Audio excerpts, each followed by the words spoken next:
सजना सागर स्वाद जी चाखी सी जानी खाइबा को जेते सुआदिया देह पाई सेते हितकर। एटी मु सजना साग जन्नी बोईतालु भेंडी नहीं आपण मानक पई एकदम नुआ रेसिपी नहीं कि आसी। वीडियोटी स्किप न करी फास्ट टू लास्ट पर्यंत देखिले निहाती भाव आपण माने जानि परिबे। एठी मु प्रथमे जन्नीटीर ऊपर भाग तल भाग काटी नेउछि।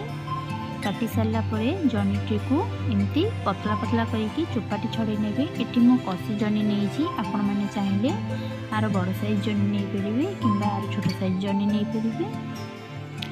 एठी मु जन्नीटी को मझिरु फाड़ करी नउछि। एबे छोट छोट साइज करी काटी नेबे। सेमती सबु जाक काटी नेबे।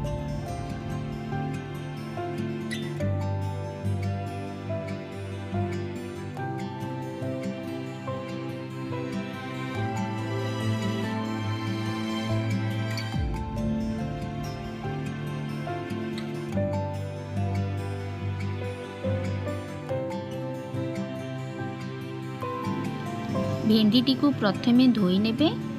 ऊपर डेम्फो काटी नेबे। तापरे छोट छोट करी सबु जाक भेंडी को काटी नबा।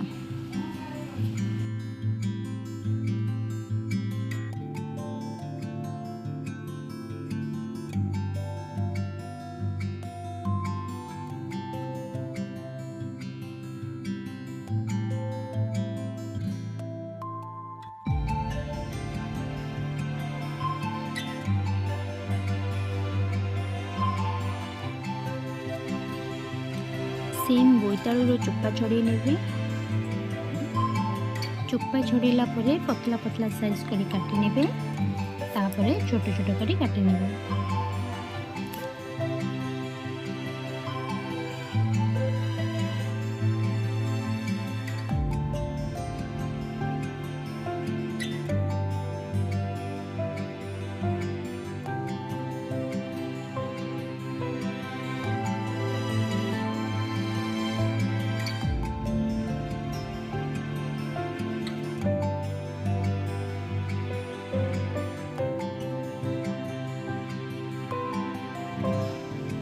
एटी मु जन्नी भेंडी बोईतालु काटी नेइछि। एबे गैस टी ऑन करी नबा। कढ़ईटी ताती आसले अल्प सोरिष तेल दे नबा। आपण माने चाहिले रिफाइन तेल दे परिबे। एटी मु दुईटी लंका छिंडेकी पकेई देली। लंकाटी भलसे तातिले आमे फुटण पकेई नबा। फुटणटी भलसे फुटी आसिले आमे काटिकी रखिथिबा परिबाटी जोगाड़ी नबा।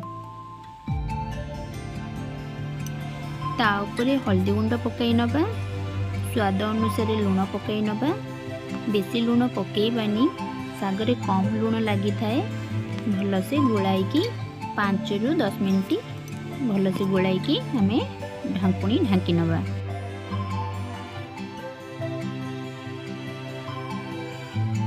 एबे ढांकुणीटी को काढ़ीकी देखि नबा। परिबा को भलसे गोलाई नबा। मो सुजना सागटी को धोईकी रखिथिली। एबे सबु जाक सुजना साग पकाई नबा।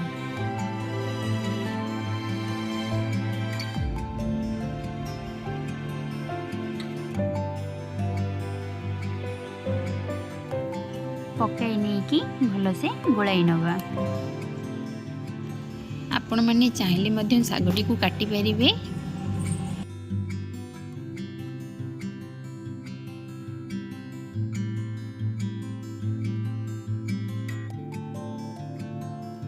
एटी मु रसुण छेची रखी।